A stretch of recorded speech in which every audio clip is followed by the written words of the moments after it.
নিরঙ্কুশ সংখ্যাগরিষ্ঠতা অর্জন করে ত্রয়োদশ জাতীয় সংসদে সরকার গঠন করতে যাচ্ছে বাংলাদেশ জাতীয়তাবাদী দল বিএনপি। সবকিছু ঠিক থাকলে আগামী মঙ্গলবার তারেক রহমানের নেতৃত্বে শপথ নিতে যাচ্ছে নতুন সরকার। আর বহুল প্রতীক্ষিত এই শপথ অনুষ্ঠানে অংশ নিতে এরই মধ্যে ১৩টি দেশের সরকার প্রধানকে আমন্ত্রণ জানিয়েছেন অন্তর্বর্তী সরকারের প্রধান উপদেষ্টা ড মোহাম্মদ ইউনূস। প্রধান উপদেষ্টার কার্যালয়, আইন মন্ত্রণালয় ও বিএনপির একাধিক সূত্রে নিশ্চিত হওয়া গেছে এসব তথ্য।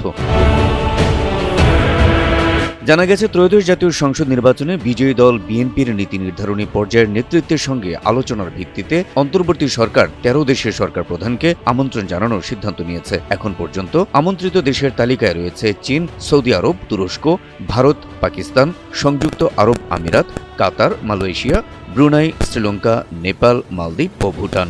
এদিকে আমন্ত্রণ জানানো দেশগুলোর মধ্যে অধিকাংশ দেশের সরকার প্রধানরাই আসতে পারেন এমনটা আশা করা হচ্ছে।